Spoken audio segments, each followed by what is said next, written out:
안녕하세요. 인포마켓 구독자 여러분. 오늘은 NVHBM에 대해서 이야기를 하려고 합니다. 경천 동지할 내용이던데요. 좀 살펴보니까 메모리 헤게모니가 엔비디아로 가느냐 이런 제목이 되겠습니다.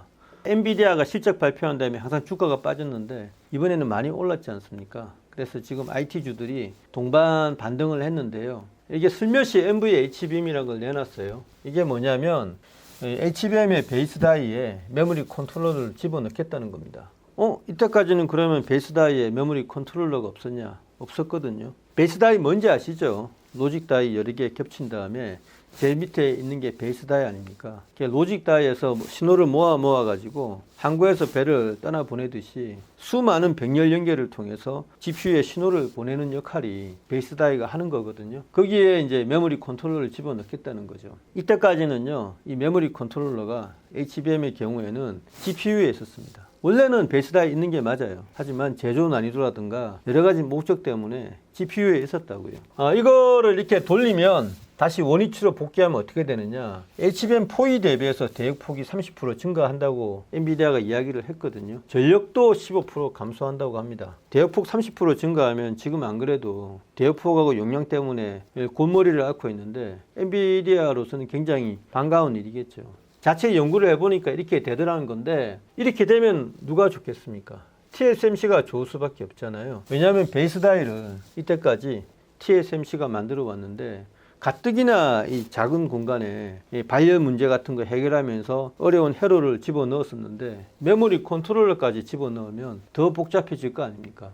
제조 난이도가 올라가니까 이거를 할 수 있는 회사는 TSMC밖에 없다는 논리거든요. 물론 삼성도 하지만 아직까지는 파운드리 기술이 TSMC가 우위죠. 그래서 지금 인터넷상에서는 TSMC가 수혜를 받는다, 이 정도로 분석을 그치고 있는데요. 실제로 더 깊은 의미가 있습니다. 그거를 이해를 하려면 이제 NV 링크 퓨전도 좀 들여다보셔야 되는데, NVHBM 발표할 때 같이 발표한 거거든요. 슬며시. 이게 뭐냐면은 이제 엔비디아가 자랑하는 NV 링크를 타사에서도 자유롭게 쓸 수 있도록 개조한 겁니다. NV 링크 퓨전 있죠. 퓨전의 의미가 그런 건데, 최초로 아마존의 AWS가 이거를 도입하겠다고 발표를 했어요. 어디에 도입을 하느냐? 트레니엄이라고 자체 칩 있지 않습니까? GPU하고 대응되는 거. 그 칩과 칩끼리 연결할 때 이거를 도입하겠다고 했어요. 어떻게 연결하느냐? NV 링크라는 게요, 서데스 기반의 물리 영역에다가 전송 프로토콜을 얹은 거거든요. 물리 영역이라는 거는 상하수도로 설명을 하면 하수도 간, 상수도 간 이런 것처럼 물리적 실체를 이야기를 하는 겁니다. PHY가 피지컬 레이어의 준말이거든요. 근데 상하수도 간이 깔려있다 하더라도 이게 물을 어떻게 보내고 어떻게 또 하는가 이런 거는 프로그램이 있어야 되잖아요. 그거를 전송 프로토콜이라고 하는데 요거는 일종의 프로그램입니다. 그래서 요거 하다가 여기 더한 게 NV 링크고요. 이걸 또 외부로 돌린 게, 외부에서도 쓸 수 있도록 한 게 NV 링크 퓨전이거든요. AWS 어떻게 쓰느냐? 트레니엄 칩 안에 이 외부에서 쓸 수 있도록 설계를 좀 집어넣는 겁니다. 그러니까 회로라든가 이걸 좀 집어넣어서 NV 링크를 쓸 수 있도록 개조를 하겠죠. 그러면 칩과 칩이 연결되는 것 아닙니까? 그런데요, 칩과 칩만 연결하면 뭐합니까? 칩과 HBM도 연결을 할 수 있어야 되잖아요. 이번에 딱 두 개가 같이 발표한 거는 무슨 말이냐면, 이 메모리 컨트롤러를 베이스 다이에 집어넣는 것과 함께 NV 링크 퓨전을 이용해서 칩과 HBM도 연결하겠다는 이야기입니다. 그러면은 칩과 지금 HBM 연결이 초광폭 병렬 연결로 되어 있잖아요. 1024개, 2048개의 아주 짧은 구리선이 신호를 왔다 갔다 하게 하고 있는데, 그거를 직렬 연결로 바꾸면 어떻게 되느냐? 서데스가 직렬이거든요. 병렬 신호를 직렬로 바꾼 거. 좀 멀리 떨어뜨려도 신호가 왔다 갔다 할 수 있습니다. 그러니까 요거하고 요 사실을 더하면요, HBM을 GPU에 직렬로 연결하겠다는 거에 다름 아니거든요. 증거가 있냐? 정황 증거가 있냐 하는데 아닙니다. 과거에 HMC라는 게 있었다고요. 하이브리드 메모리 큐브라는 게 있었는데, 이게 이거하고 똑같습니다. 이게 2010년 초에 마이크론 테크놀로지가 업계에 제안을 한 건데, 이제 엔비디아가 HBM하고 HMC를 가지고 고민을 하다가 HBM으로 온 거죠. 업계 전체가 HMC를 포기한 겁니다. 근데 이거는 지금 다시 HMC로 가겠다는 거잖아요. 이때 베이스 다이에 메모리 큐브도 들어가 있었고요. 이 베이스 다이하고 GPU의 신호 연결을 직렬로 했었다고요. 똑같단 말이에요. 그때는 안 되던데 왜 지금 하냐? 기술이 그동안 발전을 했으니까 충분하다고 엔비디아가 보는 거죠. 또 다른 증거는 뭐냐면 삼성하고 엔비디아하고 몰래 연구를 했습니다. 작년 말에 삼성이 완시 디램의 수율을 잡았다고 제가 말씀을 드렸잖아요. 생산팀에서 기적적으로 잡았는데 리키지를. 그래서 지금 HBM의 실력이 급상승한 것 아닙니까? 삼성에. 그때 엔비디아 연구진이 놀래가지고 삼성이 왔습니다. 그래서 같이 연구를 했었는데요. HBM5도 만들어 봤다고 제가 말씀드렸죠. 심지어는 PCB에다가 HBM을 실장하는 그런 것도 같이 해봤다고 하더라고요. PCB에 올리는 게 바로 직렬 연결이거든요. 초광폭 백렬 연결은 실리콘 칩이 필요하죠. 인터포저라는 게 실리콘으로 만든 것 아닙니까? 그게 필요한데 서데스로 가면요 충분히 PCB에서 올릴 수 있거든요. 그래서 삼성하고 엔비디아가 PCB 실장 연구를 공동으로 한 게 또 간접 증거가 되는 겁니다. 왜 이렇게 할 수 있냐? 서데스 기술이 발전을 했다고요.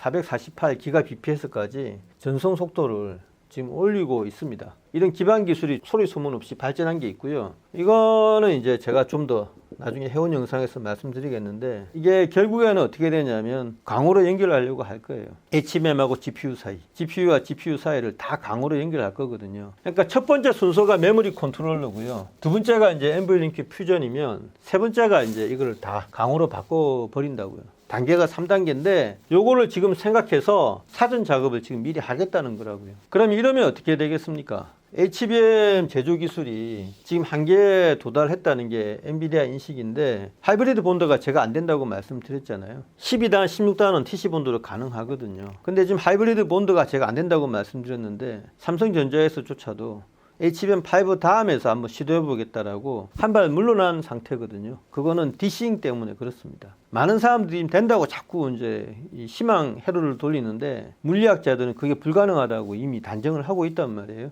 엔비디아도 지금 눈치를 챘습니다. 그래서 적층에 한계가 있으니까 수직에서 수평으로 바꿔보자는 거거든요. 수평으로 바꾸려면 이 메모리 배치의 자유도가 획득이 돼야 됩니다. 무슨 말이냐면 지금은 이게 GPU면 위아래만 지금 HBM을 배치할 수 있거든요. 양옆은 신호 전송이기 때문에 안 된다고요. 기껏 해봐야 8개 정도인데 뭐 칩을 길게 늘어뜨리면 옆으로 쭉쭉 붙일 수가 있겠지만 현재는 8개가 한계라고요. 왜 이렇게 되냐면 이거와 이거가 초광폭 백렬 연결을 하다 보니까 다닥다닥 붙여야 되는 문제점이 있거든요. 1024개, 2048개 초광폭 백렬 연결을 하면 스큐 문제 때문에 정말 다닥다닥 붙여야 됩니다. 그러니까 배치를 더 많이 할 수가 없는 거죠. 하지만 요거를 몇 cm 떨어뜨릴 수 있게 된다면요. 여기에다가 이렇게 또 배치할 수 있는 거 아니에요? 그렇게 되면은 같은 GPU에 수평적으로 더 많은 HBM을 배치하게 되는 그런 자유도가 획득된다는 이야기거든요. 요걸 지금 노리고 있는 겁니다. 이게 최종 목적이라고요. 이렇게 되면요. 기술적인 어떤 뭐 지평의 확장 이런 것보다도 우리한테 딱 떠오르는 어떤 하도가 있습니다. 이러면은 메모리 3사의 힘이 약해진 것 아니냐. 약해집니다. 일단은 엔비디아가 노리는 건요. 강연결 시장을 다 잡아먹겠다. 지금 이제 엔비디아 표준에 도전하는 개방 형태의 연결 그런 프로토콜에 도전하는 회사들이 많거든요.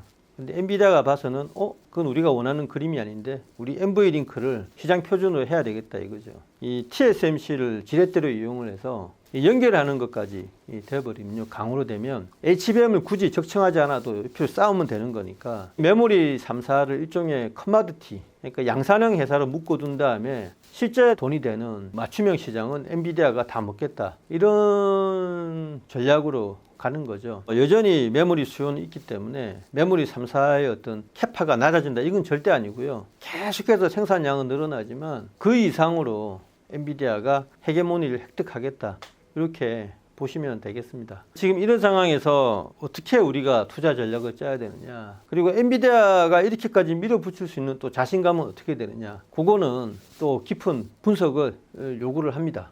그래서 그거는 또 차차 말씀을 드리겠습니다.